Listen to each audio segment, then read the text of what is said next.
In Hong Kong, MTR is more than just a means of transportation. It's a cultural artery connecting the city's diverse facets. Today, I'd like to invite you to join me on a field study along the Island Line. We will travel from west to east, observing the linguistic landscape of the streets to explore a central question. How do language and translation reflect and shape the socio-economic identities and the cultural identities of Hong Kong's different communities? Now, let's begin our journey. Our first stop is Kennedy Town. With the opening of the subway, the city is undergoing gentrification. This blend of old and new is vividly reflected in the linguistic landscape. Look at the sign of these old shops. They only use traditional Chinese characters. Their scope is very pure, to communicate with the local community in the most direct way. For them, using traditional Chinese is the most effective and natural choice. Translating into English is unnecessary. In fact, it might even dilute the authentic local feeling they project. Yet, just a block away, a completely different story unfolds. Look at the sign of this Japanese restaurant. Japanese is placed at the forefront, in the most prominent position. This is a strong signal of authenticity, intended to attract customers who are seeking an authentic experience. Following that is English, ensuring accessibility for international customers. And finally, there's Chinese. Its placement suggests it's not a primary branding consideration, but rather a functional acknowledgement of the local context. Nearby, a burger joint is dominated by English.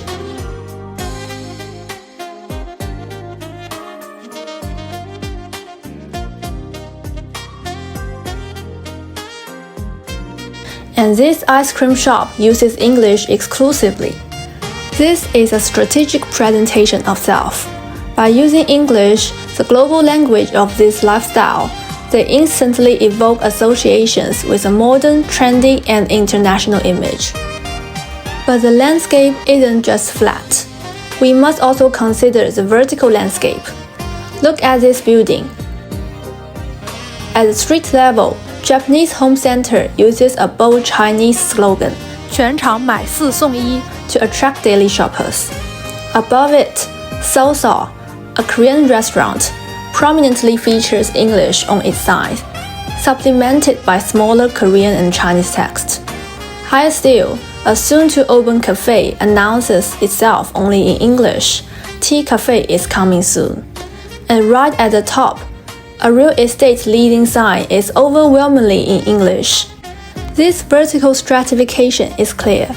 As we ascend from daily bargain shopping to mass market dining to a boutique cafe and finally to commercial real estate, the physical elevation rises in tandem with the socio-economic status of the language.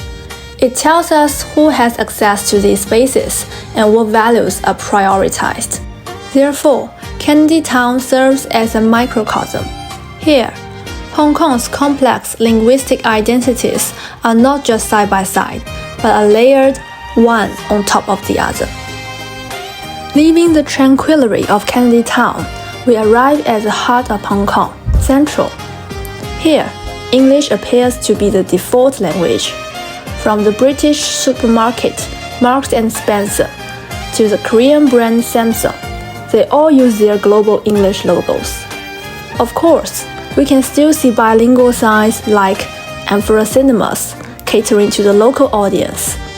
But right next to it, the fashion brand is English only. The primary purpose of this sign is not just to inform, but to build an international and high-end brand identity.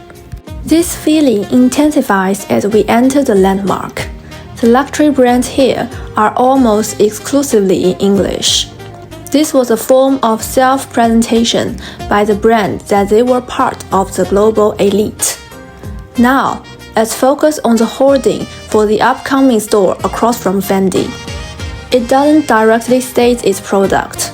Instead, it uses a creative English narrative, inviting us into festive dreams. This is not just operative advertising. It's also expressive communication, creating a strong emotional appeal through the relay relationship between text and image. In Central, language is more than a tool for communication. It's a symbol of capital, power, and identity. Our next stop, North Point. Here, English has almost completely vanished. From roadside shops and restaurants to traditional Chinese medicine stores, the signs and notices are almost exclusively in Chinese. Language here possesses not only an informational function to convey prices and effects, but also a powerful symbolic function. A sign like this stating 福建泉州永春特产 directly proclaims the community's identity. North Point, known as Hong Kong's Little Fujian, has a linguistic landscape that serves this specific community and reinforces its cultural identity. This feeling is even stronger in the Chunyang Street Market. Shop owners choose the most effective and intimate way to communicate with their target audience, the local Chinese neighbors. Here, the absence of translation itself is a rich source of information. This is a highly cohesive community that operates proudly in its mother tongue.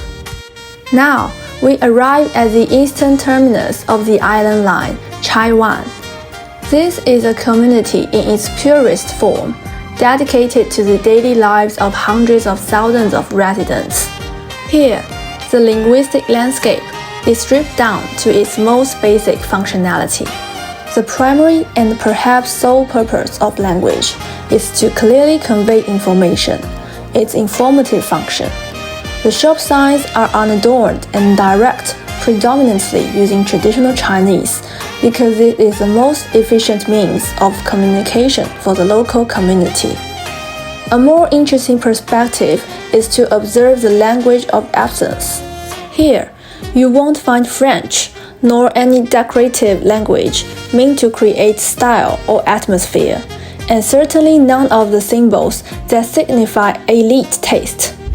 The absence of symbols acts as a mirror to Central's linguistic landscape, clearly reflecting this community's core value, the practicality of life, not the symbolism of consumption.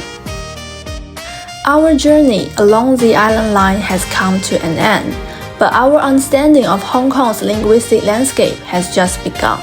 From the layered identities of a gentrifying Kennedy town to the globalized power discourse of Central, from the strong community cohesion in North Point to the pure pragmatism of Chai Wan, we have seen how language is never neutral. It's a dynamic force. We started with a question: how do language and translation reflect and shape identity? The answer we have discovered lies not only in the languages that are present, but also in those that are absent. Translation is used strategically to include, to exclude, to build prestige, or to maintain authenticity. The choice not to translate can be just as powerful, signaling a community's self-sufficiency or a brand's exclusive status. So next time you walk the streets of Hong Kong, take a moment to look up at those silent signs. They are using 1,000 languages to tell the truest stories of this city.